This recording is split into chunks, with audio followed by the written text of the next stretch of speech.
Sometimes we spend a lifetime running from the very place that made us who we are. For Samuel, that place was his family's dairy farm, where love and betrayal had tangled together like old barbed wire 40 years ago.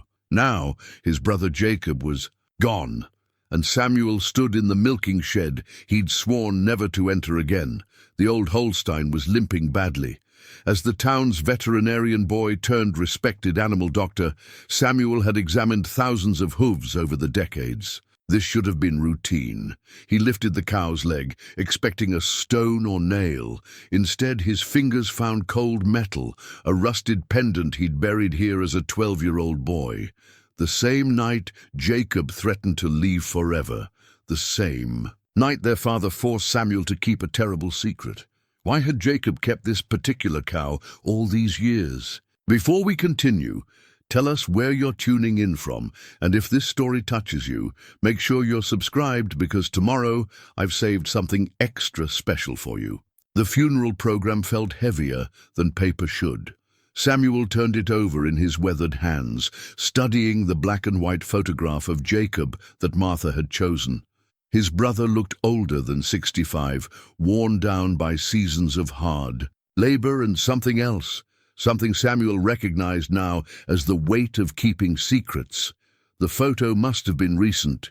Jacob stood beside the old red barn, one hand resting on a fence post their grandfather had set 60 years ago. His eyes, though, those eyes held the same stubborn kindness Samuel remembered from when they were boys. "Dr. Thorne?" A voice pulled Samuel from his thoughts. "Samuel Thorne?" He looked up to find Tom Hensley standing there, hat in hand. The farmhand had aged considerably since Samuel last saw him.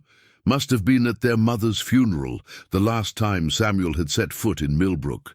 Tom's face was mapped with sun lines and worry creases, the geography of a life spent outdoors, tending to other people's land. "Tom." Samuel stood, extending his hand. The church pew creaked beneath him, the same pew where he'd sat as a boy, fidgeting, through Sunday sermons while Jacob sat perfectly still. "Thank you for coming. Wouldn't miss it. Your brother was a good man. The best." Tom's grip was firm, calloused. "I'm the one who found him, you know. In the morning, in the shed. He looked peaceful." Samuel nodded, not trusting his voice. Peaceful. He wondered if Jacob had ever truly known peace after that night 40 years ago.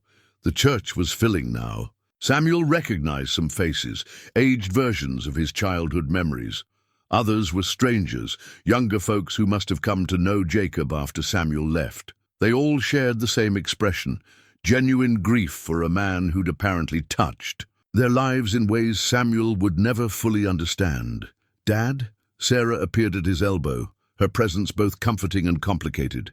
His daughter had insisted on coming, driving up from Chicago despite his protests that she didn't need to.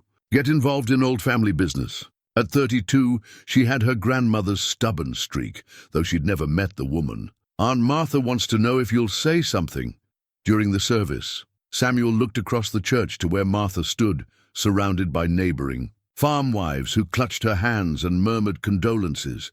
His sister-in-law had called him 3 days ago with the news, her voice steady despite the weight of it. "Jacob's gone, Sam. Heart gave out in the milking shed. You need to come home." Home. As if this place could still claim that title after 4 decades of absence. "Tell her Samuel started, then stopped. What could he possibly say about a brother he'd abandoned? "Tell her I'll think about it." Sarah squeezed his arm, a gesture that said she understood more than he'd ever told her. She'd grown up with the shadow of this place, the unspoken history that lived in the spaces between her father's carefully edited childhood stories. The service began with hymns. Samuel remembered from childhood. "Amazing Grace" had been their mother's favorite, and Jacob had requested it specifically, according to Martha. Samuel found himself mouthing words he thought he'd forgotten, muscle memory of faith he'd long since set aside. Reverend Williams, son of the Reverend Samuel had known, spoke about Jacob with genuine warmth. He talked about a man who'd never missed a Sunday service, who'd quietly paid for the Harper family's groceries when Mr. Harper got injured at the mill, who'd shown up with his tractor whenever anyone needed a field plowed or a tree pulled down. After a storm, Jacob Thorne understood something that seems increasingly rare these days, the Reverend said. He understood that our lives are measured not by what we accumulate, but by what we give, not by the places we go, but by the roots we tend. Samuel felt the words like stones in his chest. Roots. He'd spent 40 years pulling his up, transplanting himself far from this soil. He'd built a successful veterinary practice in Madison, married and divorced, raised Sarah mostly on his own. He'd created a life that looked nothing like the one he'd fled. Yet here he sat, in the same pew, breathing the same air that carried. Hints of old wood and funeral flowers and farming folk who'd cleaned up but couldn't quite wash away the earth. When the Reverend finished, Martha stood. She moved to the podium with the careful dignity of a woman holding herself together through will alone. She'd been beautiful once, still was, in the way of women who'd earned their lines through laughter and worry in equal measure. Jacob had written him when they married 35 years ago. Samuel had sent a card but hadn't attended the wedding. "My husband," Martha began, her voice clear and strong, "was not a man of many words. Most of you know that." Jacob believed, in doing rather than saying. "But he did tell me something once, early in our marriage, that I think you should hear." She paused, found Samuel in the crowd. "He said he had two dreams in life. One was to keep this farm running, to maintain what his father and grandfather had built. The second was to see his brother come home." The church fell silent. Samuel felt every eye turn toward him, some recognizing him now, others just curious about the prodigal brother. He kept his gaze fixed on Martha, who offered him the slightest nod before continuing. "Jacob achieved one of those dreams. The farm is still standing, still producing. As for the second—" She looked directly at Samuel again. "Well, sometimes dreams come true in ways we don't expect." After the service, the procession to the cemetery moved slowly along the county road. Samuel drove his rental car behind the hearse, Sarah beside him. The landscape rolled past. Cornfields, dairy farms, the occasional new house that looked too modern against the rural backdrop. But mostly it was unchanged, as if this corner of Wisconsin had agreed to hold still, waiting. "It's beautiful here," Sarah said quietly. "You never told me how beautiful it was." "Memory has a way of editing things," Samuel replied, though he knew she was right. The late afternoon sun painted the fields gold, and the silos stood like sentinels against the sky. It was beautiful. It had always been beautiful. That had never been the problem. The cemetery sat on a hill overlooking the valley. The Thorne family plot was marked by a granite stone their grandfather had commissioned, tall and stern, like the man himself. Samuel's parents lay there, side by side in death, as they'd rarely been in life. Now Jacob would join them. As the casket was lowered, Samuel found himself thinking about the last time he'd seen his brother. It had been right here, at their mother's funeral 20 years ago. Jacob had been 45 then, already taking on the weathered look of a lifetime farmer. They'd stood on opposite sides of the grave, exchanging only the briefest nod. Jacob hadn't asked him to stay. Samuel hadn't offered. "Mr. Thorne, Dr. Thorne," a young woman approached after the burial. She couldn't have been more than 25, with the kind of earnest face that suggested she'd never met a problem she didn't think she could solve. "I'm Amy Chen, from the Millbrook Gazette. I'm writing a piece about your brother's life. His contribution to the community. I wondered if you might—" "No," Samuel said more sharply than intended. Then softer, "I'm sorry, I'm not the person to ask about Jacob's life here. I wasn't part of it." "But you're his brother," she persisted. "Surely you have memories, stories from when you were young." Stories. Yes, he had those. Stories of two. Boys racing through cornfields, building forts in the hayloft, learning to milk cows before sunrise. Stories of Jacob teaching him to whistle, to skip stones, to read the weather in cloud formations. Stories of the older brother who'd bloodied Billy Morrison's nose when he'd called Samuel a sissy for preferring to help sick animals rather than slaughter them. But those stories belonged to different people, boys who'd existed before everything. "Fractured. Talk to Martha," Samuel said, "or Tom Hensley.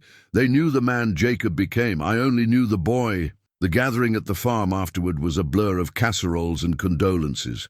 The house looked exactly as Samuel remembered, down to the wallpaper in the kitchen, yellow roses that their mother had hung the year before she died. Martha had maintained everything with museum-like precision, or perhaps Jacob had insisted on keeping it unchanged. Samuel escaped to the porch when the house became too full of memories and strangers. The view from here hadn't changed either. The red barn, the milking shed, the pastures stretching toward the tree line.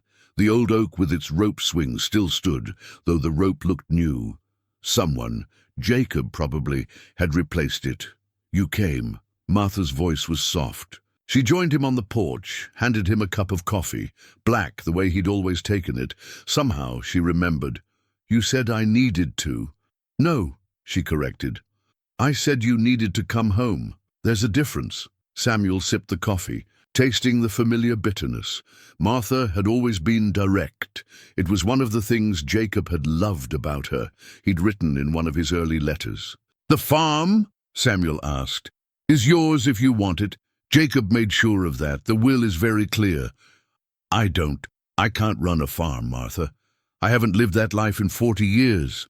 "I know." She was quiet for a moment, watching the sun sink toward the horizon. "But there are things here you need to see, things Jacob kept. He said you'd understand when you were ready." "Ready for what?" Martha turned to look at him fully then, and in her eyes he saw something that made his chest tighten. Knowledge. She knew. Somehow she knew about that night, about the secret that had driven him away.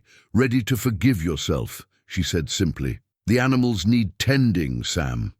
Tom can't manage alone. And I don't know the first thing about veterinary work.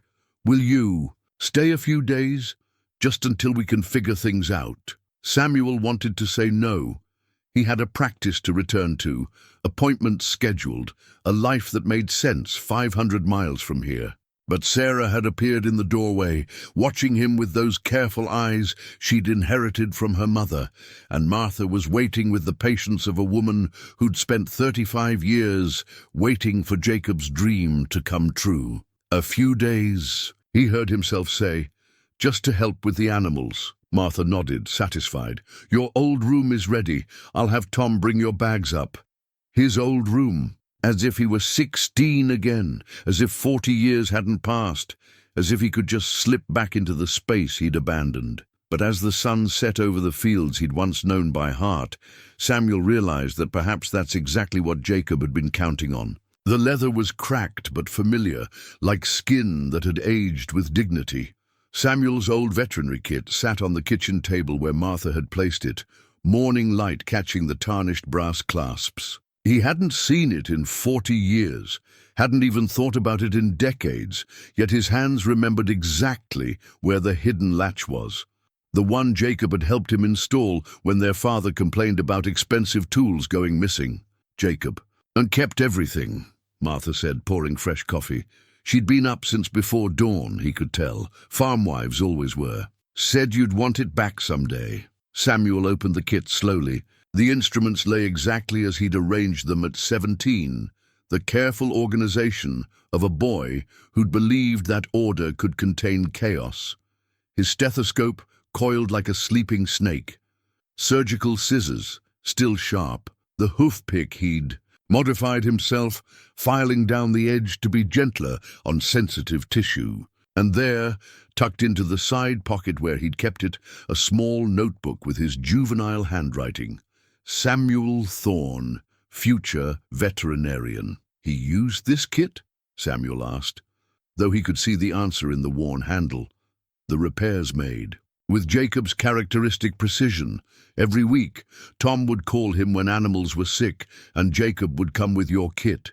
Said he was just borrowing it until you came back for it. Martha's voice was carefully neutral, but Samuel heard. The years in it, years of watching her husband carry his brother's ghost. Sarah entered the kitchen, already dressed for farm work in jeans and boots she must have bought yesterday in town. "Mom would die if she saw me dressed like this," she said with a slight smile.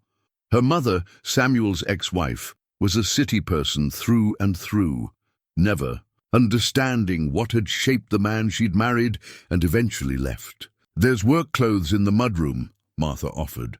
"Jacob's will fit you, Sam. You're about the same size now." The same size. Samuel wondered when that had happened, when he'd grown into the shape of his older brother. As boys, Jacob had always been bigger, stronger, the one who could lift feed sacks and wrestle calves, while Samuel struggled to keep up. After breakfast, Samuel couldn't postpone it any longer. The kit in his hands, he walked to the milking shed.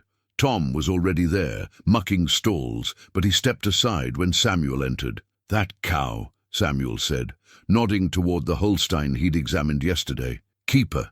She's still favoring that hoof." "Yep. Has been for a week now." Jacob was worried about her, spent extra time with her every day before. Tom stopped, cleared his throat. Samuel approached the cow slowly, speaking in the low, steady voice he'd learned calmed nervous animals. Keeper watched him with those large, liquid eyes that seemed to hold more understanding than they should. When he lifted her hoof again, he could see the inflammation around where he'd found the pendant. But more than that, he could see scarring, old marks that suggested something had been embedded there for a very long time. "Hold her steady," Samuel told Tom, then began exploring the area more carefully. His fingers found it, a small irregularity in the hoof wall. Using tools from his kit, he carefully worked at the spot until he revealed what Jacob had hidden. A small metal box, no bigger than a matchbox, wrapped in oilcloth and sealed with wax. Tom whistled low. "I'll be damned. All these years, and Jacob never said—" "He knew I'd come back for the kit," Samuel said quietly. "He knew I'd examine this cow properly." Back in the kitchen, Sarah and Martha watched as Samuel carefully opened the box. Inside, wrapped in plastic, were 3 items. The pendant he'd found yesterday, now making sense as part of a larger plan. A photograph, yellowed and fragile, and a letter in Jacob's handwriting. The photograph stopped Samuel's breath. It showed their father, maybe 35 years old, standing with a woman who wasn't their mother.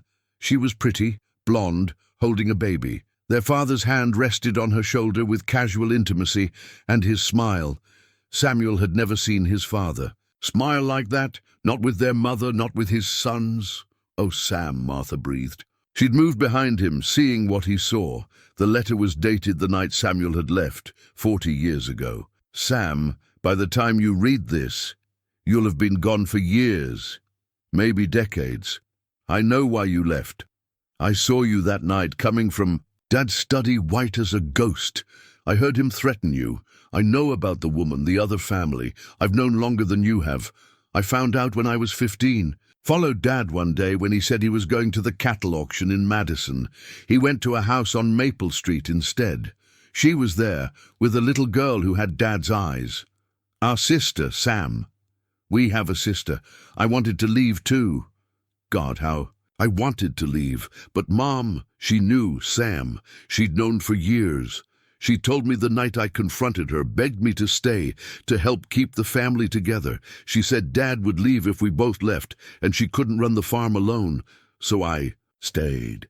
And when Dad made you keep his secret, when he hit you for asking questions, I knew you'd run. I wanted you to run. One of us had to be free. But here's what you didn't know. Dad was dying even then. Cancer. He had maybe 6 months. Mom needed us to hold on just a little longer, just until he was gone and we could start over. But I couldn't tell you. I couldn't ask you to stay for a man who'd beaten the questions out of you.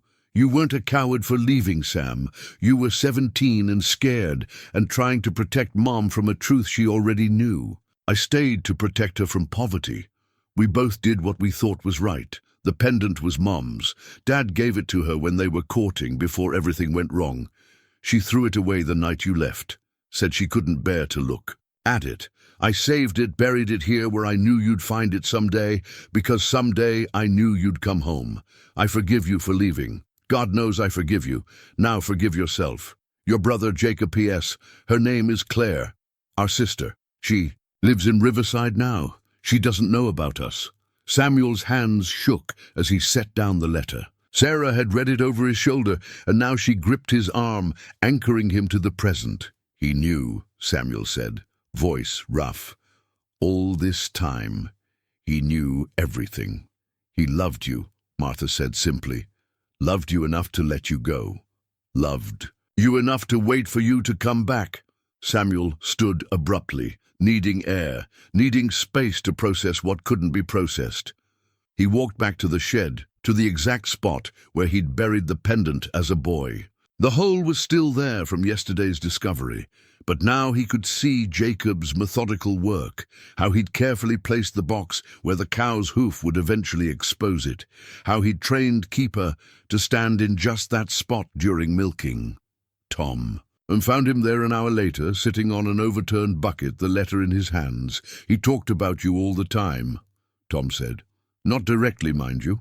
But every animal he treated, he'd say things like, 'My brother would have done this different,' or 'Sam always had a gentler touch with the scared ones.' I think half the town believes you never really left.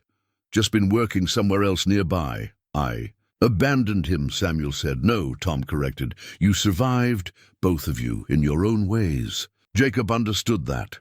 Question is, can you? That night Samuel couldn't sleep.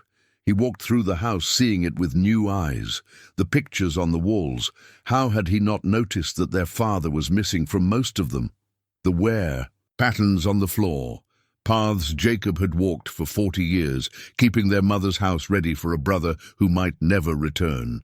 The old veterinary textbooks on the shelf, the ones Samuel had studied before college, bookmarked at pages Jacob must have referenced when treating animals. In the study, their father's old sanctuary, Samuel found more evidence of Jacob's quiet rebellion. The desk drawers held receipts for money sent to an account in Riverside. Claire's account, Samuel realized. Jacob had been supporting their sister without her knowing where it came from. The weight of 40 years pressed down on Samuel.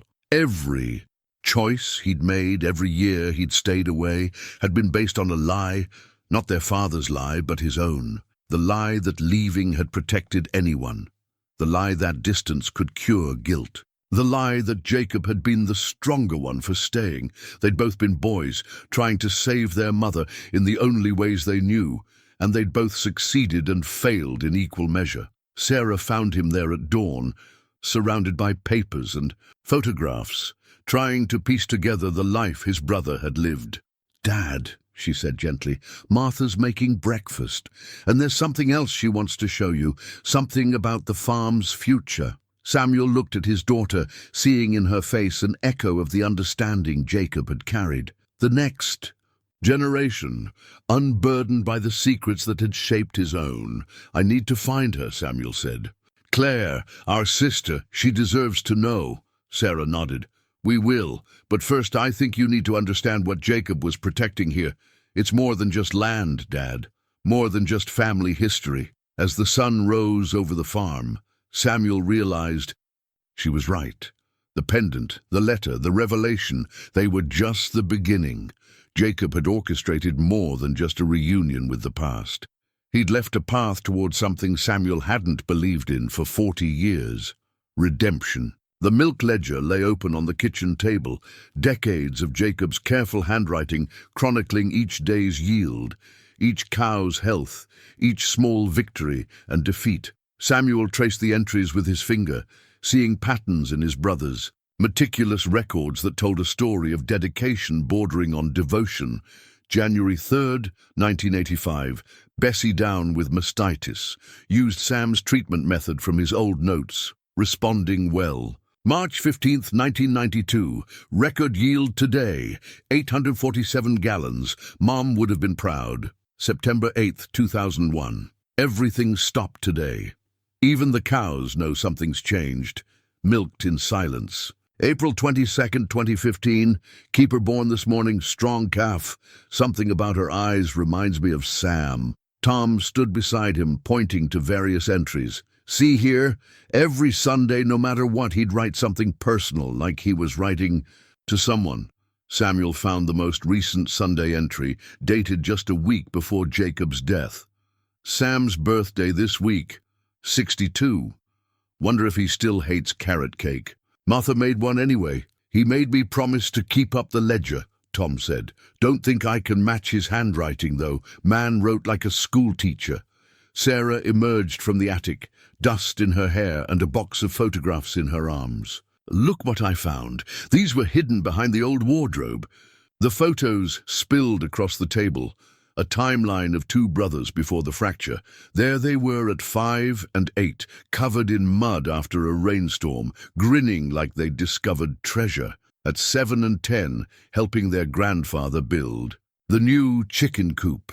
At 12 and 15, Jacob teaching Samuel to drive the tractor, both of them laughing at some forgotten joke. You looked happy, Sarah said softly. We were, Samuel admitted, before we knew what happiness cost. Martha entered from the barn, her boots heavy with morning mud. The Henderson place down the road. Their mare is foaling and having trouble. Tom, can you— I'll go, Samuel interrupted, already reaching for the veterinary kit. Tom, you come with me. Show me what Jacob would have done. The Henderson farm was smaller than the Thorne place, but tidier. Mrs. Henderson, who'd been ancient, when Samuel was a boy, had been replaced by her daughter-in-law, now grandmother herself. She recognized Samuel immediately.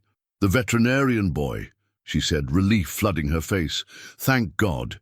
We thought we'd have to call someone from Madison. The mare was in distress, the foal badly positioned. Samuel worked with practiced efficiency, his hands remembering what his mind had tried to forget. Tom watched, occasionally offering observations about how Jacob had handled similar situations. He talked to them, Tom said. The animals, told them stories while he worked, said it kept them calm.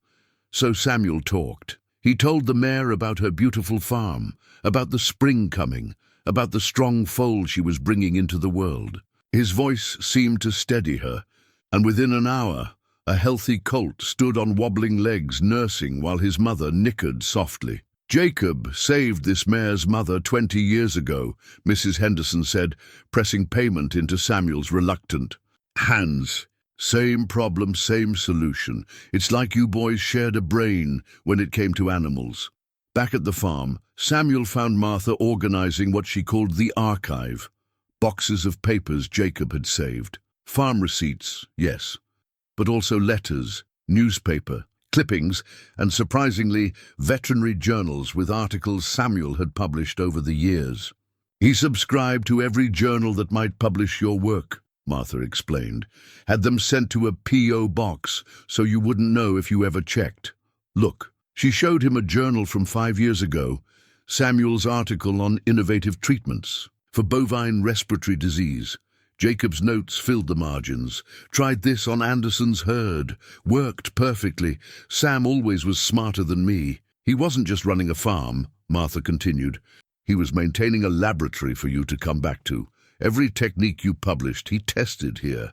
Every theory you proposed, he proved or disproved with our animals. Sarah had been quiet, absorbing all of this, but now she spoke up. Why didn't he just call you? Why all this elaborate waiting? Samuel knew the answer, had always known it. Because I wouldn't have listened. I'd built walls so high that only something like this, he gestured at everything around them, could break them down. That evening, as they sat down to dinner, Tom mentioned something that stopped Samuel cold. You know, Jacob went to the shed every night, last thing before bed, first thing in the morning, even in blizzards. Martha used to worry, but he said he was just checking on something important. What was he checking? Sarah asked. Tom shrugged. Never said. But now, knowing about that pendant, about Keeper, makes sense, doesn't it? He was tending to more than animals. After dinner, Samuel walked to the shed alone. The evening light slanted through the old boards, creating patterns on the hay-strewn floor. Keeper stood in her usual spot, watching him with those knowing eyes. He ran his hand along her flank, feeling the warmth of life, the continuity of care. On the wall, barely visible unless you knew where to look, Samuel found them, marks in the wood. Heights. Sam, age 5. Jacob, age 5. Their father had carved. Them, back when he'd still pretended to be the man they needed. The marks went up to Samuel at 17, stopping abruptly. But there were new marks too in Jacob's hand. Sam, 18, if he were here. Sam, 21, if he were here. Continuing every year until just last month. Sam, 62, if he were here. Samuel's legs gave out. He sat hard on the milking stool, the weight of 40 years of absence crushing down. Jacob hadn't just waited, he'd continued living for both of them, marking time, holding space, keeping faith that someday the story would continue. Martha found him there an hour later, still sitting, still staring at those marks. "He loved you. More than you know," she said simply. "I'm beginning to understand that," Samuel replied, "but understanding and deserving are different things." Jacob didn't think in terms of deserving, Martha said. He thought in terms of family. And family, he always said, is just another word for forever. As they walked back to the house together, Samuel noticed something he'd missed before. The farm wasn't just maintained, it was prepared. New equipment sat alongside old modern techniques, blended with traditional. Jacob hadn't just been preserving the past, he'd been building a bridge to the future. "There's something else," Martha said as they reached the porch. "Something Tom doesn't know. Jacob was sick, Sam. Cancer. He had maybe a month left, maybe less." The words hit like physical blows. Samuel gripped the porch rail, trying to process this new information. "He knew?" Samuel asked. "For about 6 months, refused treatment that might have given him more time, said he had work to finish first." "What work?" Martha looked back at the shed, at Keeper standing in the doorway, at the farm spread out in the dying light. "Bringing you home," she said simply. That was his work. That was always his work. The recipe box sat on the counter like a relic from another life, its wooden corners worn smooth by their mother's hands. Martha had pulled it down from the high shelf where it had lived for 20 years, dust motes dancing in the afternoon light. As she set it before Samuel, "Jacob asked me to make her beef stew recipe the day before he died," Martha said, lifting the lid carefully. "Said he wanted to smell it one more time." Inside, index cards yellowed with age bore their mother's careful script, ingredients listed in the precise measurements she'd learned from her own mother. But it was the additions that stopped Samuel's breath. In the margins, 2 different young hands had added notes. "Add extra carrots," Sam's favorite in Jacob's boyish writing. "Less salt, Jacob doesn't like too much," in Samuel's. "Double the recipe, growing boys eat like horses," in their mother's amused hand. Sarah picked up a card for apple pie, reading aloud, "Jacob likes the crust extra brown. Sam always saves his crust for last, says it's dessert after dessert." "She knew us," Samuel said quietly. "Knew us better than we knew ourselves." Martha pulled out a small envelope tucked behind the recipes, Samuel's name written on it in Jacob's, and inside a single paragraph. "Sam, Mom never knew about Dad's other family. I made sure of that. She died believing he'd just grown distant because of the farm's struggles. It was the last gift I could give her, letting her die with the memory of the man she'd married, not the one he became. You weren't protecting a lie, you were protecting her truth. We both were." Samuel set down the note, his hands unsteady. All these years, he'd carried the weight of believing his mother died heartbroken, knowing her husband's betrayal. But Jacob had somehow managed to shield her, to let her leave this world with her illusions intact. "There's more," Sarah said. She'd been exploring the farmhouse with the curiosity of someone discovering their own history. "Dad, you need to see what I found in the walls." She led them upstairs to what had been Samuel's room. The wallpaper had peeled in one corner, and behind it Sarah had discovered a cache of letters, not sent through the mail, but written and hidden conversations that never happened. The first one was dated just a month after Samuel left. "Dear Sam, The cows miss you, especially Rosie.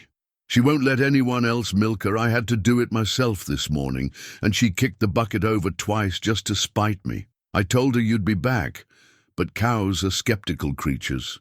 Smarter than us sometimes. Dad's getting worse. The cancer is eating him from the inside, but maybe that's fitting. He's been eating himself with guilt for years. He asked about you yesterday.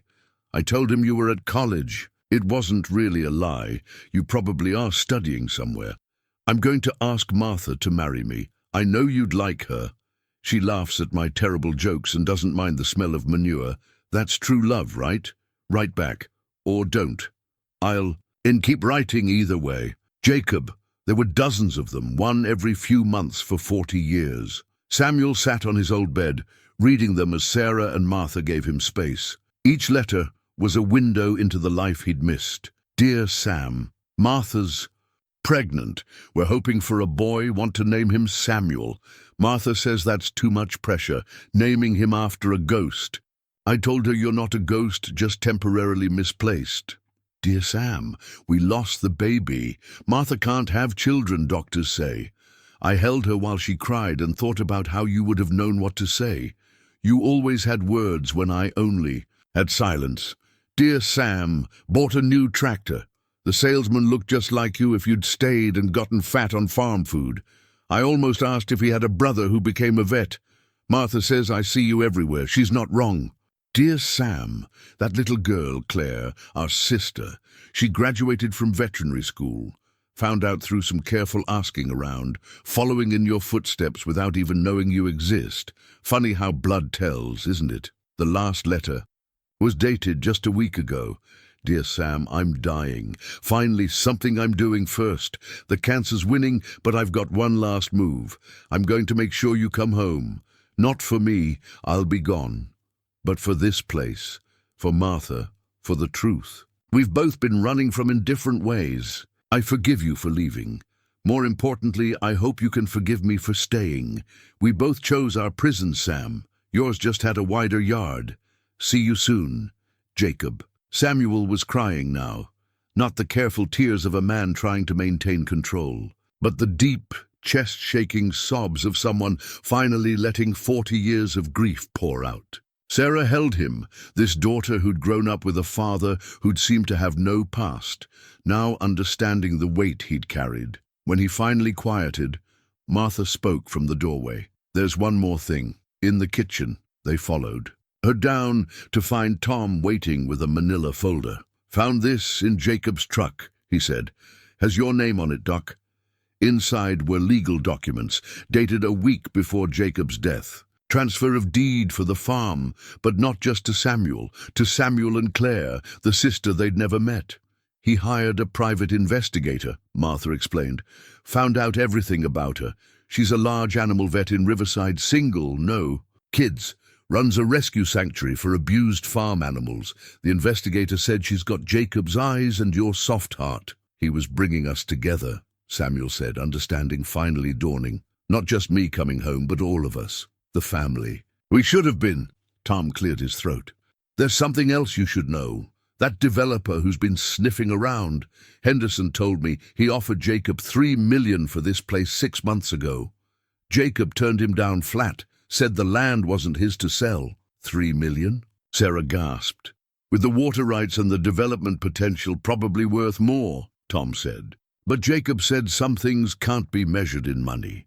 Said the land was waiting for its real owners to come home. Samuel stood at the kitchen window, looking out at the farm spread before him in the evening light. The corn was coming up in neat rows, the pastures were green with spring grass, and Keeper stood in the shed doorway, patient as always. He orchestrated all of this, Samuel said. His own death, my return, finding Claire. Like a conductor finishing his symphony. He always was too smart for his own good, Martha said with a sad smile.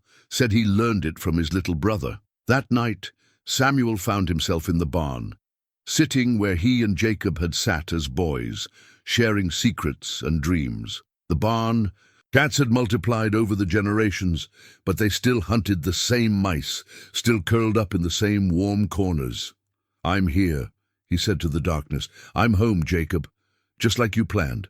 And somewhere in the settling of old wood and the rustle of hay, he could almost hear his brother's reply, 'About time, Sam, about time.'" The watch was heavier than Samuel remembered, its gold surface tarnished but still keeping perfect time.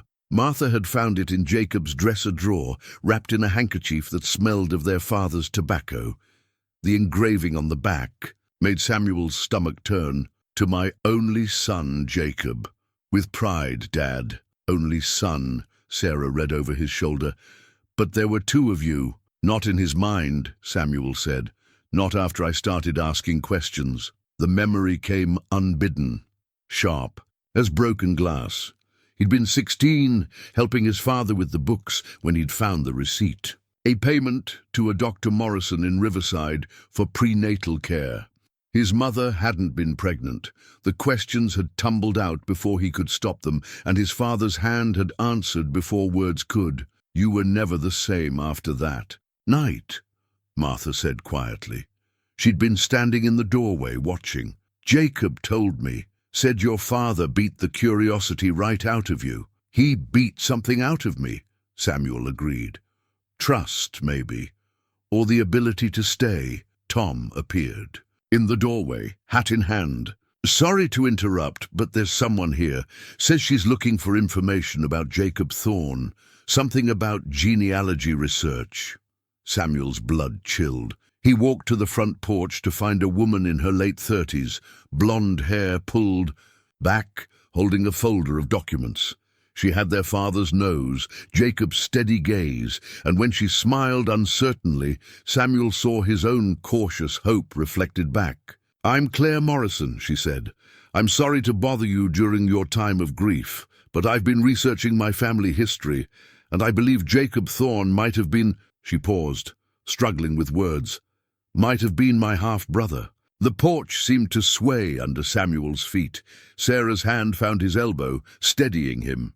"You'd better come in," Samuel managed. They sat around the kitchen table, the same table where their father had once ruled with iron words and harder fists. Claire spread out her documents, birth certificates, photographs, DNA test results.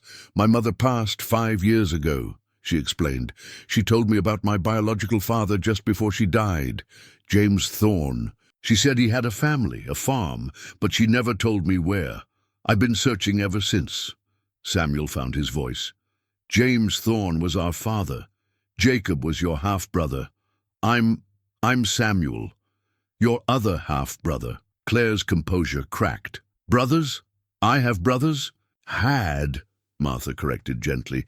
"Jacob passed this week, but yes, you have had 2 brothers." The story spilled out then, Samuel and Martha taking turns explaining what Jacob had hidden, what he'd protected, what he'd sacrificed. Claire listened, tears streaming down her face as she learned about the brother who'd secretly supported her education, who'd sent anonymous gifts to her veterinary practice, who'd watched from afar as she built the life he'd helped make possible. "He knew about me," she whispered. "All this time, he knew." "We didn't know about you until this week," Samuel said. "Jacob kept that secret too, protecting everyone from everyone else." Sarah pulled out the photograph they'd found, their father with Claire's mother and baby Claire. Claire studied it, seeing her young mother's happiness, their father's complicated expression. She loved him, Claire said. Even knowing he'd never leave his family, she loved him until she died. Said he was a good man caught in an impossible situation. "He wasn't a good man," Samuel said flatly. "Good men don't have secret families. Good men don't beat their sons for asking questions." "He beat you?" Claire's voice was small. Samuel rolled up his sleeve, showing the faint scar on his forearm where his father's belt buckle had caught him that night. "For asking about you. For discovering his perfect life wasn't perfect." The silence stretched. Until Martha broke it. "Jacob used to say that understanding someone didn't mean forgiving them, but it did mean you could stop letting them control your life." Tom knocked on the doorframe. "Sorry to interrupt again, but you all should see something." In the study, they followed him to their father's old sanctuary, where Tom had been cleaning out files. He'd found a hidden compartment in the desk, and inside it, letters from their father to Claire's mother.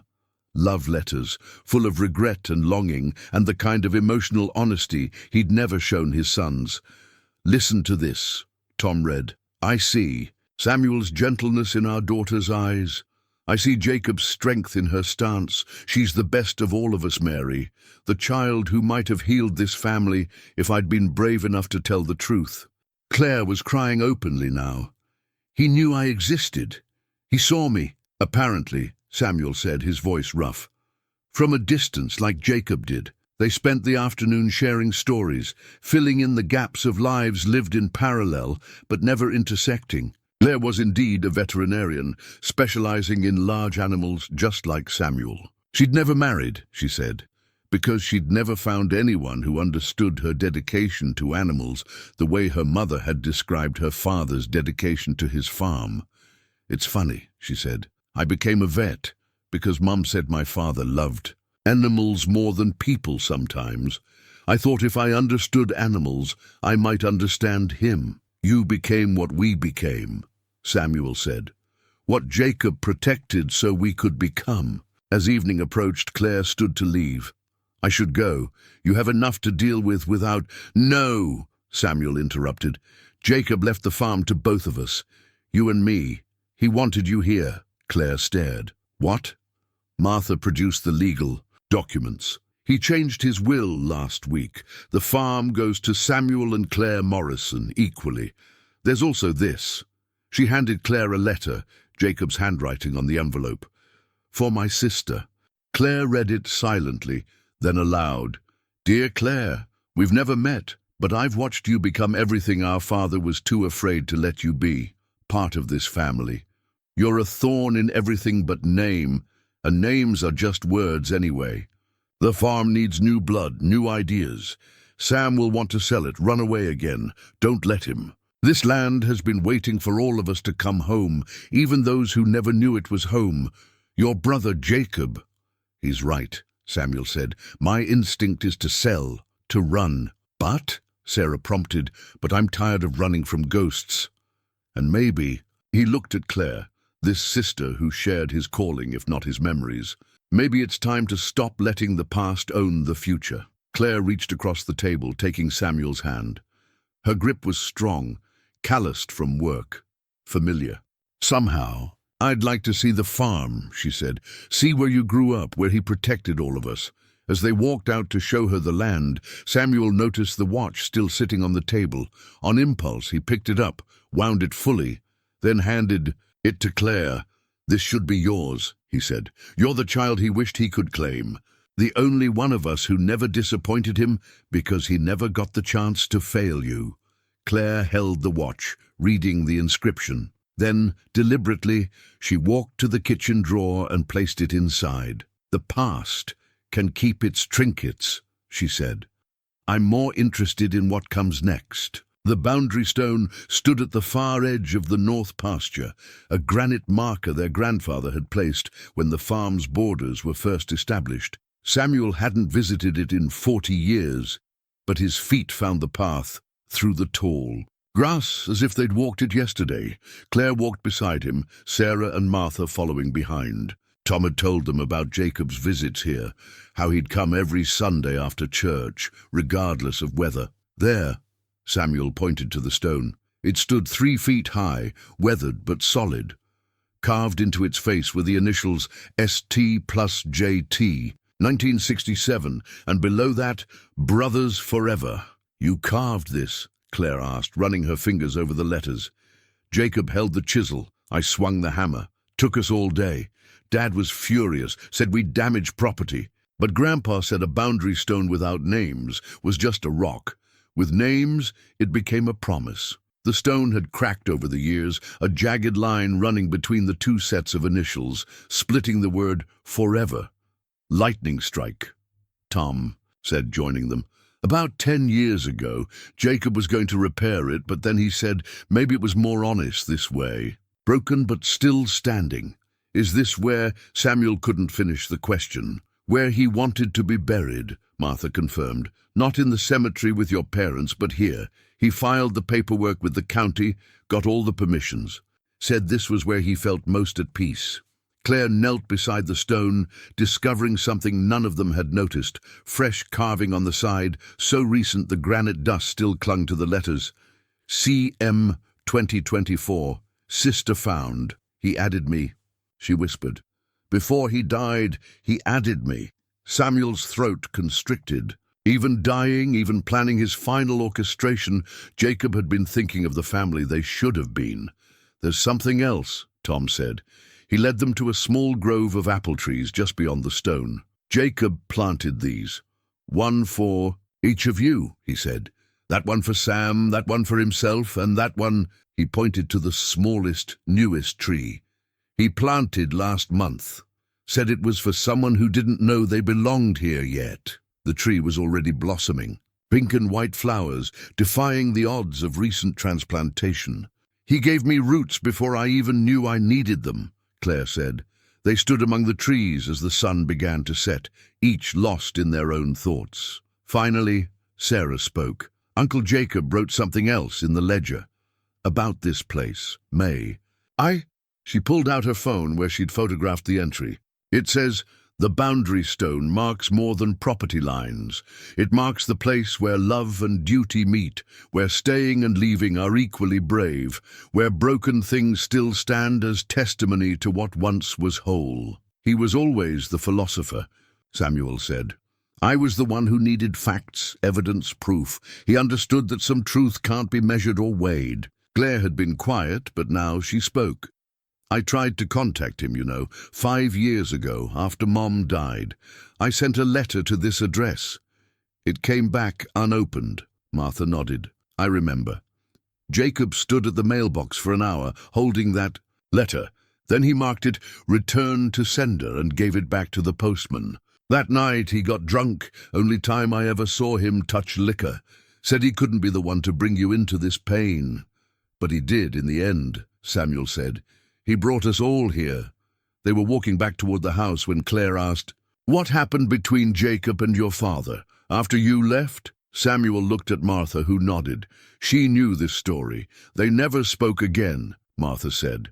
Lived in the same house for 6 months while James was dying, passed in the hallways, ate at the same table, but never exchanged a word. Jacob told me it was the loudest silence he'd ever heard. When James finally passed, Jacob was the only one with him. Said his father's last words were, Tell Samuel, but he died before finishing. Tell Samuel what? Sarah asked. We'll never know, Samuel said.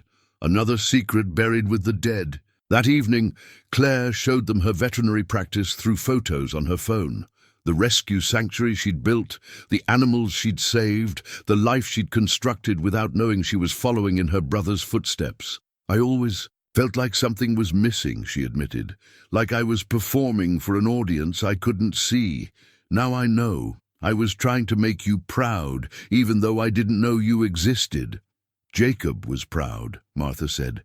He kept newspaper clippings about your sanctuary. Every animal you saved, he counted as a family victory. Tom had been going through more of Jacob's papers and brought in a manila envelope. Found this in his truck. It's addressed to Claire, but never sent. Inside were dozens of photographs. Claire at her veterinary school graduation, taken from a distance. Claire at her practice's opening. Claire receiving an award for animal welfare. Jacob had been there watching, documenting, celebrating from the shadows. He was there. Claire's voice broke. At my graduation, look at this one. Sarah pointed to a photo where a familiar figure could be seen at the edge of the frame. That's Jacob, isn't it? It was. Standing by a tree, far from the crowd, watching his sister achieve what he'd helped make possible through anonymous donations and silent support. I need some air, Claire said suddenly, standing. Samuel found her an hour later in the milking shed, sitting beside Keeper, who seemed to have accepted this new person with the same calm acceptance she showed everything. It's a lot, Samuel said, sitting beside her on a hay bale. I had a father who wouldn't claim me and a brother who wouldn't meet me, but both shaped my entire life, Claire said. How do I process that? Same way I'm processing having a brother who loved me enough to let me go and loved me enough to bring me back, Samuel said. One day at a time, one revelation at a time. Do you think we can do this? Claire asked. Run a farm together? We're strangers. We're strangers with the same calling, the same ghosts, the same blood, Samuel said. Jacob bet everything on that being enough. Keeper moved closer, resting her large head on Claire's shoulder in a gesture so tender it made them both laugh. I think she's voted, Samuel said. Then I guess I'm staying, Claire said, at least for a while. I have a partner who can cover my practice for a few weeks. As they walked back to the house together, Samuel noticed something he'd missed before. The crack in the boundary stone, when viewed from a certain angle, didn't split the initials apart. Instead, it created a space where another set of initials could fit perfectly. Jacob knew, he said to himself. Somehow he always knew. That night, as the family that had never been a family sat around the kitchen table, planning for a funeral and a future, Samuel felt something he hadn't experienced in 40 years. The possibility of wholeness. Not the repair of what was broken, but the creation of something new from the pieces. The deed transfer papers trembled in Samuel's hands as Martha explained what Tom had discovered in Jacob's filing cabinet. The documents were dated exactly 1 week before Jacob's death, transferring full ownership of the farm to Samuel and Claire, but they'd never been filed with the county. There's more, Martha said, her voice steady but her eyes swimming. Jacob was sick, Sam. Terminal pancreatic cancer. He'd known for 6 months. The words hit like physical blows. Samuel sank into a kitchen chair, the papers scattered across. The table where their mother had once served breakfast to 2 young boys who believed they'd be together forever. 6 months, Claire whispered. He knew he was dying and didn't tell anyone? He told me, Tom said from the doorway. His weathered face was drawn with grief and something else. Guilt. Made me promise not to say anything. Said he had work to finish. Sarah reached for the papers, reading through the legal language. Wait, there's a condition here. The transfer only becomes valid if... She paused, reading more carefully. If Samuel forgives himself for leaving. How is that even legally binding? It's not, Martha said, but look at the next page.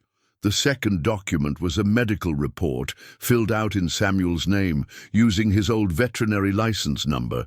It detailed the treatment of a Holstein cow, clinical observations that were clearly Jacob's work, but attributed to Samuel.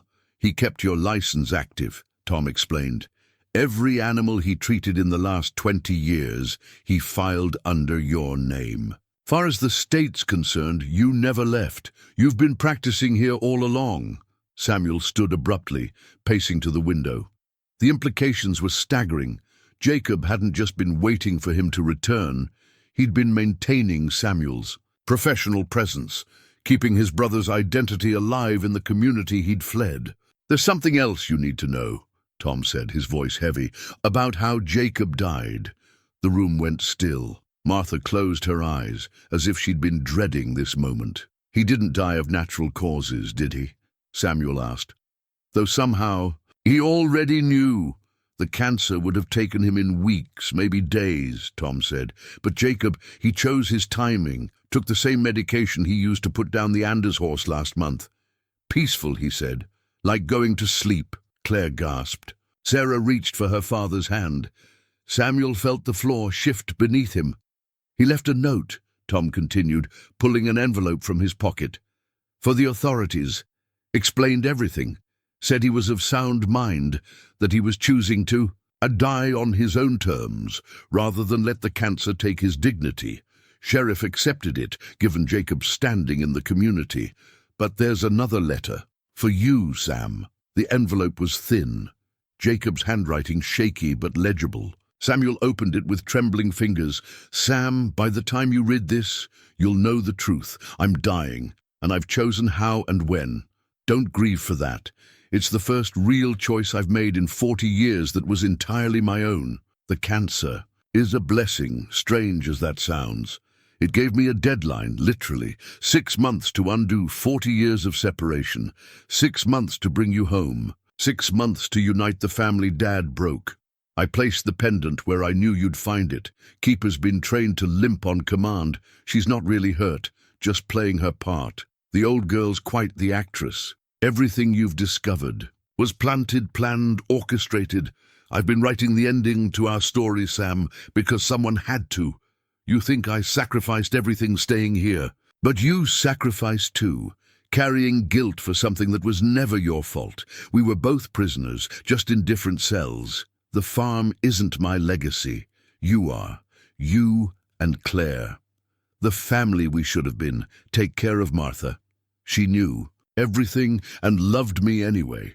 That's the real miracle. Don't be angry that I chose my exit. Be grateful that I could choose it. The shed knows our whole story, Sam. Now it's time to write a new one. Your brother, Jacob P.S. The veterinary practice I've been running in your name, it's been quite successful. Check the account at First National.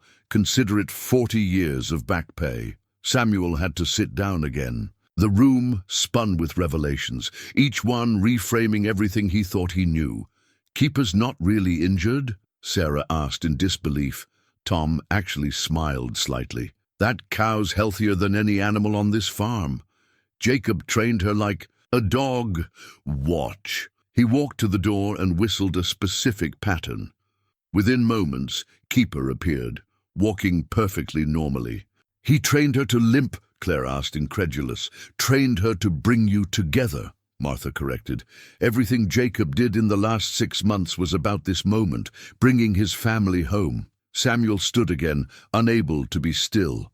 He killed himself to force me to come back? He was already dying, Martha said firmly. He just chose to make his death mean something, to use it as, what did he call it? A catalyst. The full scope of Jacob's orchestration was staggering. Every discovery, every revelation had been carefully planned. He'd turned his death into a map, leading Samuel home, leading to Claire, leading to truth. The account he mentioned, Samuel said suddenly. At First National, Martha nodded. I have the information. He's been depositing money for 40 years. Every payment that came in for veterinary services under your name, plus interest. She handed him a bank statement. The number at the bottom made Samuel's legs weak. This is over $2 million, 40 years of compound interest, Martha said, and Jacob never took a penny for himself. Said it was your money, earned with your knowledge, even if he was the one doing the work. This is insane, Claire said. He planned all of this while dying of cancer? He had help, Tom admitted. Me, Martha, even some folks in town. Everyone wanted you to come home, Sam. Jacob just gave us a way to make it happen. Sarah had been quiet, processing everything. Now she spoke. He didn't just orchestrate your return, Dad. He orchestrated redemption for everyone. Outside, Keeper stood at the shed door, no longer limping, watching them through the window. The sun was setting, painting the farm in golden light that made everything look like a memory or a promise, depending on how you chose to see it. I should be angry, Samuel said.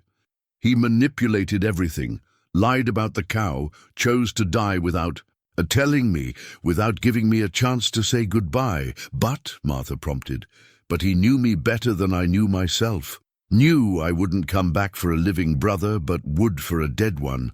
Knew I'd never forgive myself, but might forgive him.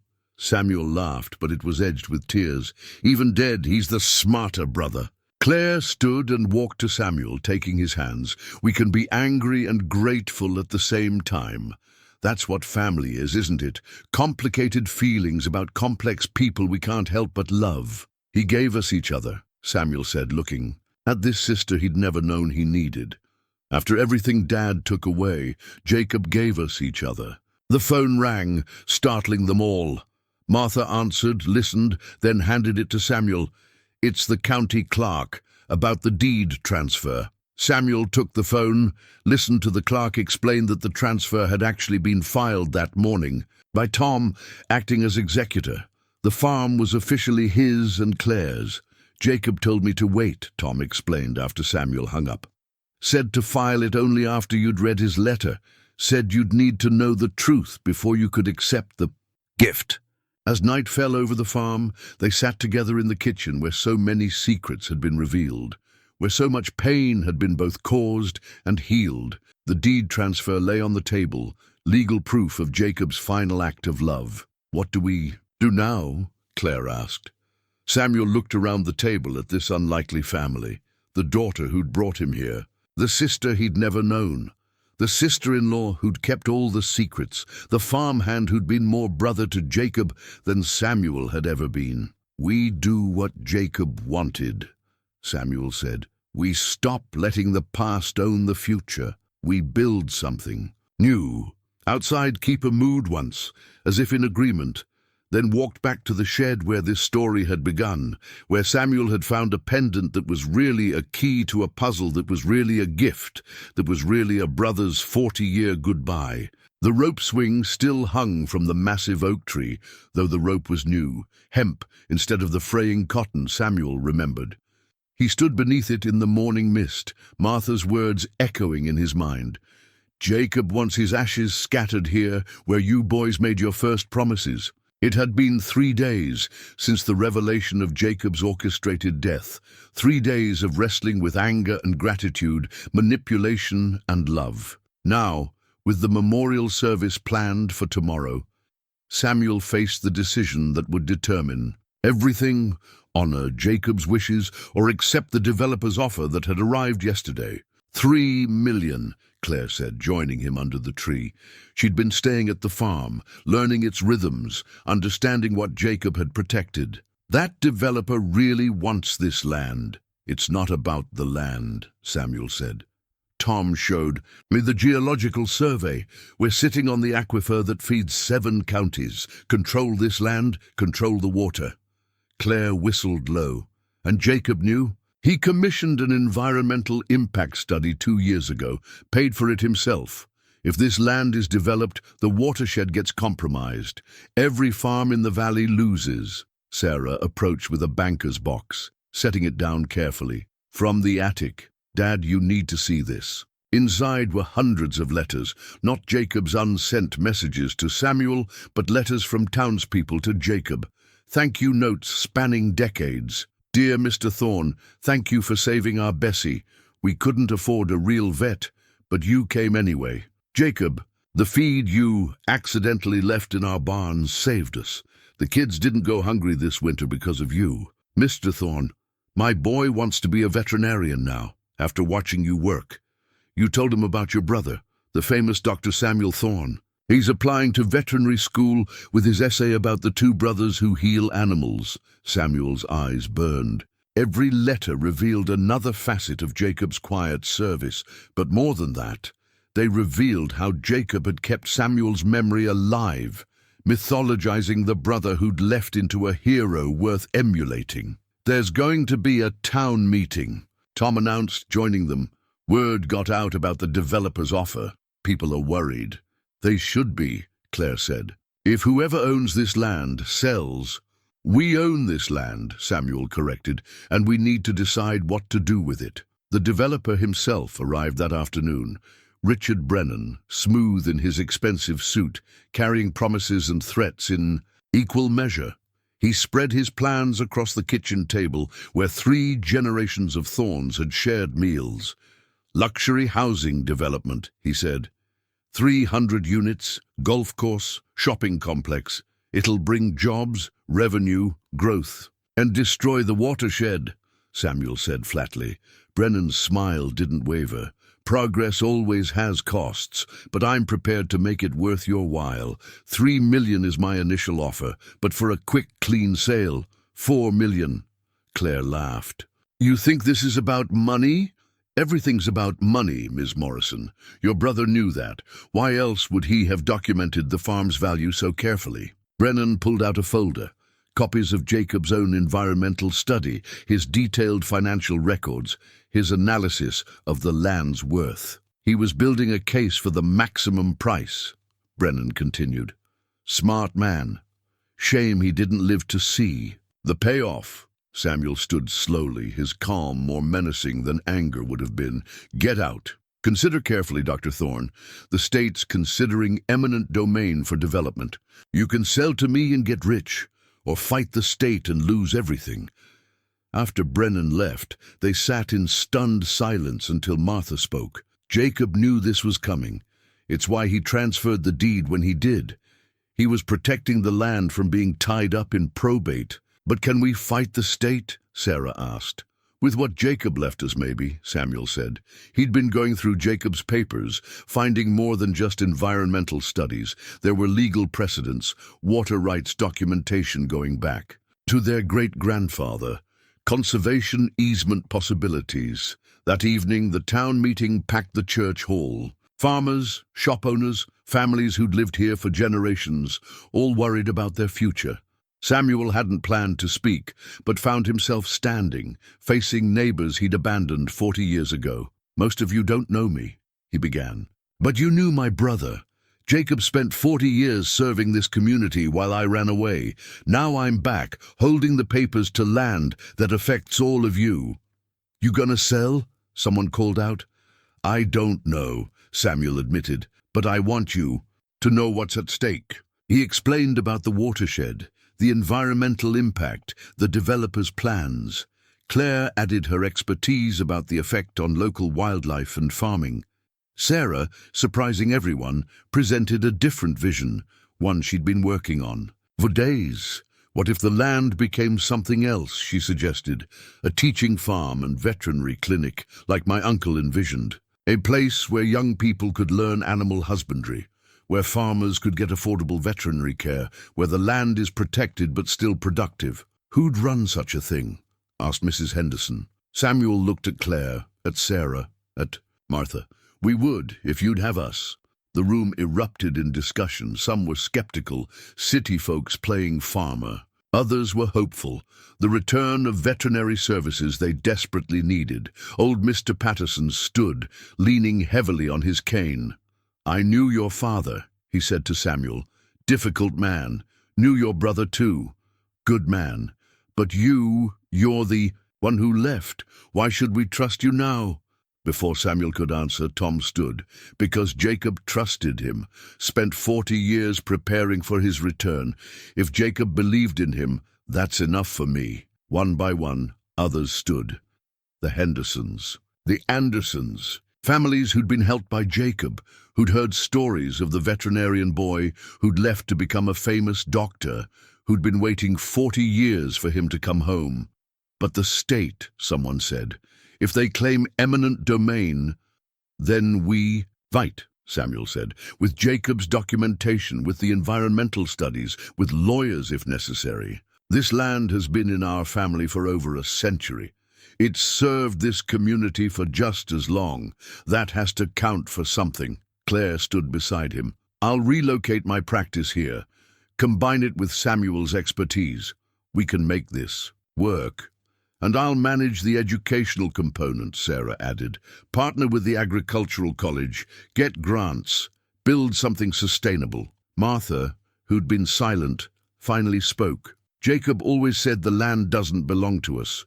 We belong to the land. If you're willing to belong here, really belong, then you have my blessing." The meeting ended with cautious hope and a plan to meet with lawyers, to explore options, to fight if necessary. As people filed out, many stopped to shake Samuel's hand, to welcome him home properly for the first time. Later, back at the farm, Samuel found himself in the shed with Keeper. The cow watched him with those knowing eyes as he sat on the milking stool where Jacob had spent countless mornings. "He planned all of this, didn't he?" Samuel said to the cow. "Even this moment, me sitting here, talking to you like you understand." Keeper moved closer, resting her massive head on his shoulder in that gesture of comfort she'd offered Claire days before. "Tomorrow we scatter his ashes," Samuel continued. "Tomorrow we say goodbye to the brother I never really knew. But maybe that's wrong. Maybe tomorrow we say hello to the brother he's revealed himself to be." Claire found him there an hour later. "Can't sleep either, thinking about tomorrow, about what to say at the memorial." "Say the truth," Claire suggested. "That's all any of us can do." They sat together in comfortable silence, two siblings who'd never shared a childhood now sharing. A moment of understanding. The farm settled around them, the sounds of animals and wind and time passing. "The developer won't give up," Claire said eventually. "Neither will we," Samuel replied. "Jacob bet everything on us being stronger together than apart. I'm not going. To prove him wrong, even if it means staying, really staying." Samuel thought about his practice in Madison, his ordered life, his careful distance from the past. Then he thought about Sarah's excitement at building something new, Claire's quiet competence with animals, Martha's steady faith in Jacob's plan. "Even if it means staying," he confirmed, "especially if it means staying." As dawn approached, they walked back to the house together, past the boundary stone with its prophetic crack, past the 3 apple trees Jacob had planted, past the memories and toward whatever came next. Tomorrow they would scatter Jacob's ashes. Tomorrow they would formally announce their plans for the farm. Tomorrow they would begin the legal fight to protect the watershed. But tonight, in the quiet before the storm, Samuel finally understood what Jacob had been trying to tell him for 40 years. Sometimes the bravest thing isn't leaving. Sometimes it's coming home. The milking shed had been transformed. Where usually there were stalls and equipment, now rows of folding chairs faced the spot where Samuel sat on his grandfather's 3-legged stool. The same stool where 3 generations had made decisions that shaped this land. The morning light filtered through the old boards, creating patterns that danced across the gathered faces of Millbrook's residents. Samuel looked out at the crowd, larger than expected. Not just farmers and old-timers, but young families, store owners from town, even some officials from the county. They'd come for Jacob, but also for what happened next. "My brother," Samuel began, his voice carrying in the hushed space, "understood. Something I'm only now learning. That some things matter more than money, more than progress, more than personal comfort. This farm, your farms, they're not just land, they're legacy." He stood, holding the manila folder Tom had given him that morning. "Before we scatter Jacob's ashes, you need to know what he discovered. What the developer doesn't want you to know." Samuel pulled out the water table maps, the geological surveys, the environmental impact studies. Brennan's development would require deep wells, industrial pumping. Within 5 years, every farm in this valley would lose water access. Within 10, this would be desert. Gasps rippled through the crowd. Mrs. Henderson clutched her husband's arm. The younger farmers leaned forward, understanding the implications.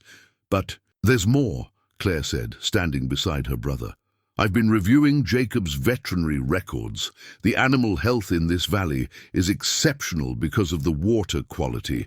Change that, and you're looking at livestock disease, crop, failure, economic collapse." Richard Brennan stood in the back, his lawyer beside him. "Scare tactics," he called out. "Progress requires change. These people deserve the choice to modernize, to profit from development. Then let them choose with full information," Samuel countered. He pulled out another document. "This is the state's preliminary eminent domain filing. Mr. Brennan, would you like to explain why the state is suddenly interested in forced purchase of agricultural land?" Brennan's lawyer whispered urgently in his ear, but Samuel continued. "Or should I explain how your company contributed significantly to certain political campaigns? How those politicians are now pushing for development rights?" "That's slander," the lawyer warned.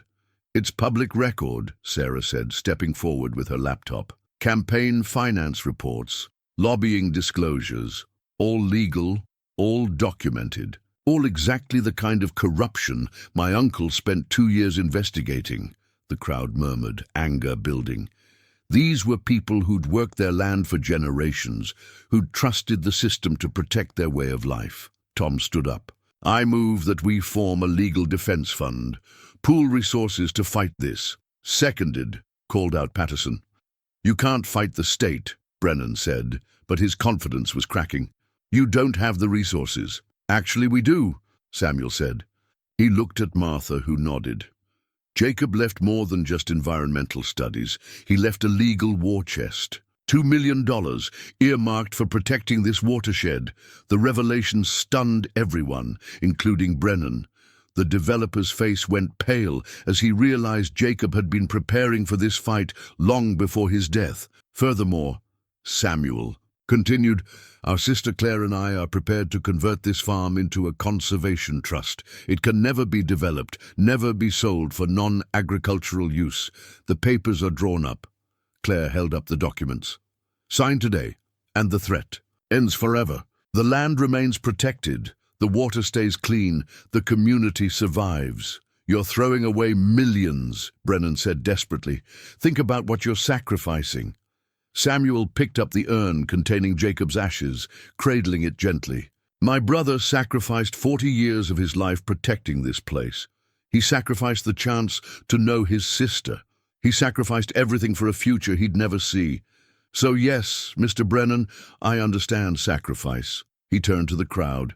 "We're not just fighting for land. We're fighting for the right to determine our own future. Jacob knew this was coming. He prepared us. Now we decide, do we honor his sacrifice or cash it in?" One by one, people stood. First the old-timers who remembered Samuel's grandfather, then the younger farmers who'd been helped by Jacob, then the townspeople who understood their prosperity depended on agricultural health. "We fight," they said in various ways. "We stand together." Brennan looked around the room, seeing the unified opposition, the documentation of his schemes, the legal preparedness of people he'd dismissed as simple farmers. "This isn't over," he said, but he was already retreating. "No," Samuel agreed, "but your part in it is." As Brennan left with his lawyer, the gathering transformed. What had begun as opposition became celebration, not joyful, but determined. People signed pledges of support, offered resources, shared their own pieces of Jacob's quiet assistance over the years. Finally, Samuel stood with the urn, the gathering falling silent. "My brother wanted his ashes scattered by the oak tree, where we carved our initials as boys. You're all welcome to join us." The procession moved slowly from the shed to the tree. A community united in purpose, carrying the memory of a man who'd given everything to preserve their future. The oak tree stood witness as they gathered in a circle, the urn in Samuel's hands catching the morning light. The rope swing moved gently in the breeze, a pendulum marking time between past and future. "Before we do this," Samuel said, "there's something else you all should know." He gestured to Sarah, who brought forward a wooden sign carefully carved. "Thorne Brothers Veterinary Teaching Farm, established 1924, renewed 2024.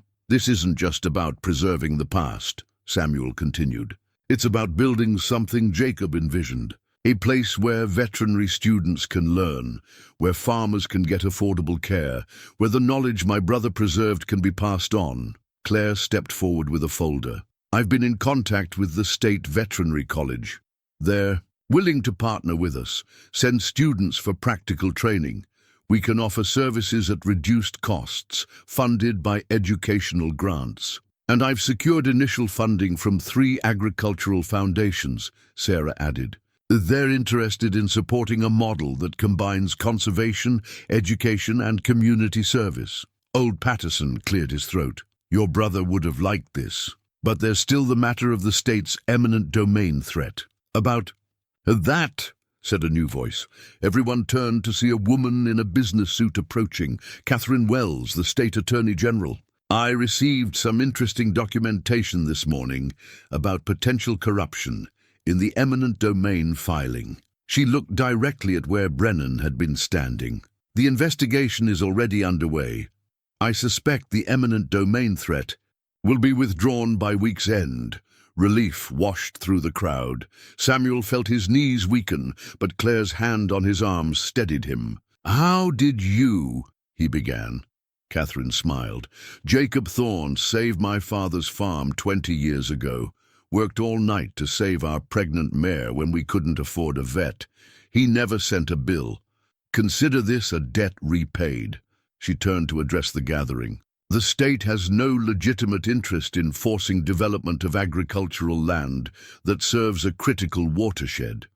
Any filing suggesting otherwise was misguided. With the legal threat dissipating, the mood shifted to something almost celebratory. Martha brought forward a small box. Jacob left instructions, she said. When we scatter his ashes, each person should share one word, just one, that describes what he meant to them. They formed a wider circle around the tree.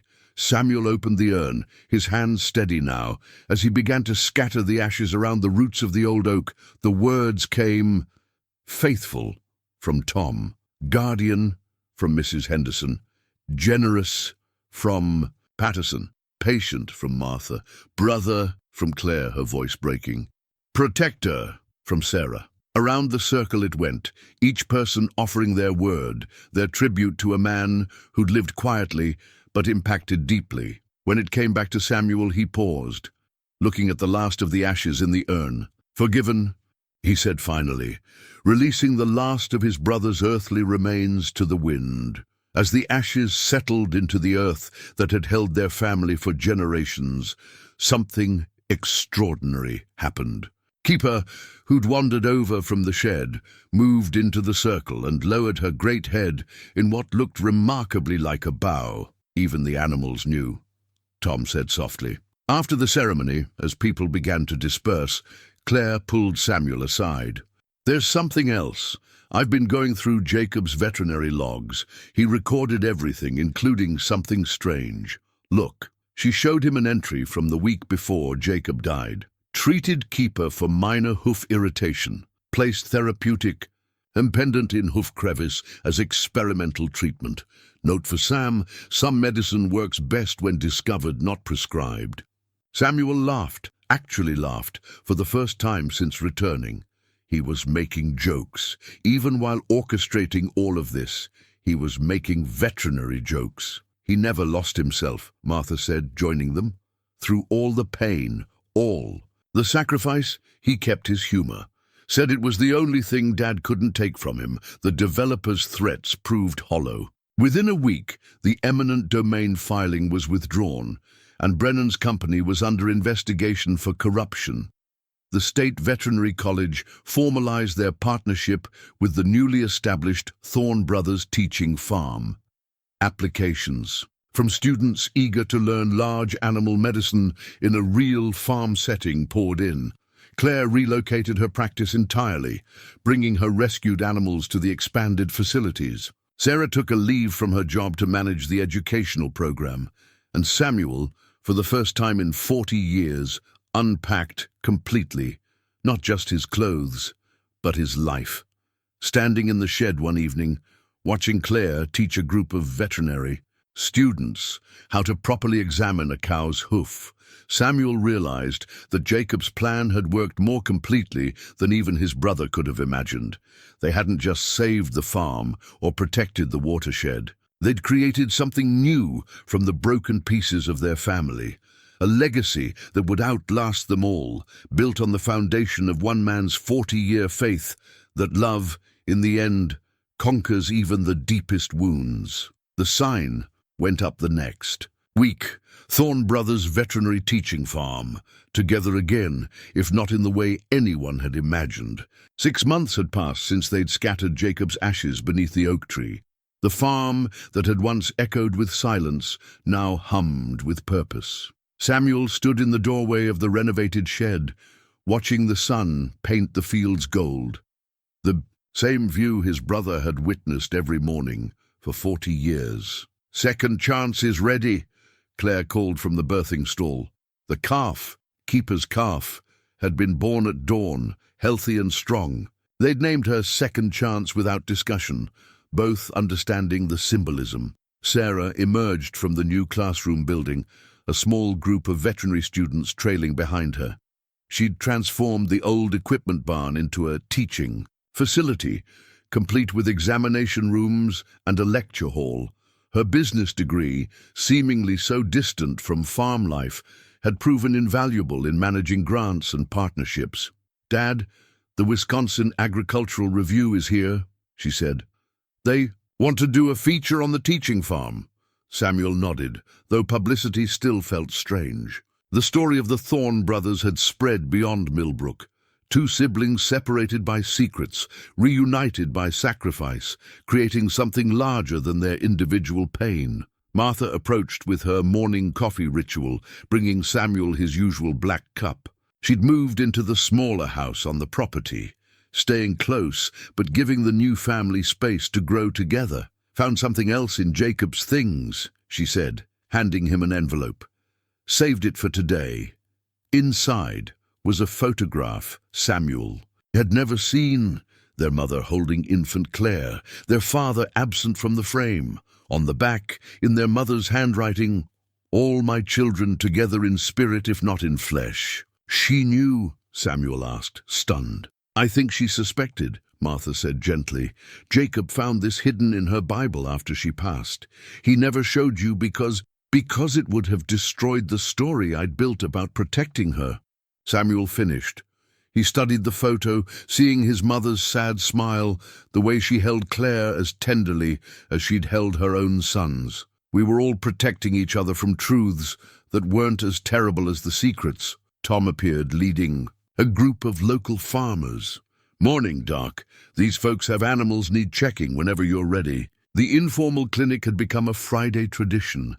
Farmers brought their animals, students got practical experience, and Samuel found himself practicing the kind of community veterinary medicine he'd dreamed of as a boy, as he examined a lamb. With respiratory issues, explaining to the students while reassuring the farmer, Samuel felt Jacob's presence, not as a ghost, but as a continuation. Every technique he taught had been tested by his brother, refined through 40 years of careful practice. Your brother would be proud, old Patterson said, watching Samuel work. He is proud, Samuel corrected, surprising himself with the certainty. Wherever he is, he's probably annotating our work in the margins of eternity. Claire had set up her surgical suite in what had been the old dairy processing room. Her rescue animals had become teaching aids, each one demonstrating different conditions and treatments. She'd also started something unexpected, a grief therapy program using animals for people who'd lost family members. Connection heals, she explained when Samuel asked about it. Jacob knew that. It's why he connected us even after death. The developer's corruption investigation had led to 3 arrests and new state regulations protecting agricultural watersheds. Brennan's company had folded, its assets ironically being used to fund conservation efforts. The threat to the valley's water had become a rallying cry for sustainable development statewide. That afternoon, Samuel found himself at the boundary stone with its prophetic crack. Someone, Claire, he suspected, had filled the crack with gold-tinted resin, a technique borrowed from Japanese pottery repair. The break was still visible, but now beautiful, strengthened by its mending. Sarah joined him there. Mom called. She wants to visit, to see what you've built. Samuel's ex-wife had struggled to understand his sudden life change, but Sarah had been patient, explaining the family history that Samuel had never shared during their marriage. She's welcome, Samuel said. This place has room for complicated relationships. As evening approached, the extended family gathered for dinner in the kitchen, where so many secrets had been revealed. Claire had cooked using their mother's recipes, the cards now laminated and displayed, annotations and all. Students joined them. The farm had become a kind of extended family, with young people finding mentorship and belonging. I got into Cornell's veterinary program, one student announced. They said my experience here set me apart. Jacob would have loved this, Martha said quietly. He did love it, Samuel replied. He saw it all somehow, planned for it. After dinner, Samuel walked, alone to the milking shed. Keeper stood in her usual spot, now a matriarch watching over her calf. On the wall, those height marks remained, but new ones had been added, not just for Samuel, Claire, and Sarah, but for every student who'd come to learn. He found one last letter from Jacob, hidden where only someone doing evening chores would find it. Sam, if you're reading this, it means you stayed. It means the farm has become what I dreamed. not a monument to the past, but a bridge to the future.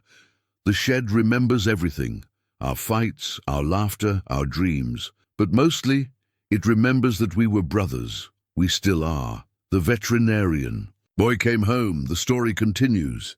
Jacob Samuel folded the letter carefully, placing it in his shirt pocket. Outside, Claire was showing Sarah and the students how to read the evening sky for tomorrow's weather, a skill Jacob had taught himself from their grandfather's teachings. The farm lived. The family, fractured and reformed, thrived. The water ran clear and would continue running clear for generations to come. In the morning, Samuel would wake before dawn, walk to the shed, and begin another day of the work his brother had preserved for him. He would treat animals, teach students, and slowly, carefully, build something worthy of the sacrifice that had made it possible. The pendulum of the rope swing continued its gentle arc, marking time not between past and future now, but between memory and hope, between loss and renewal, between the family they'd been and the family they'd chosen to become. Some things, Samuel had learned, were worth coming home for, and some homes were worth 40 years of waiting to be found.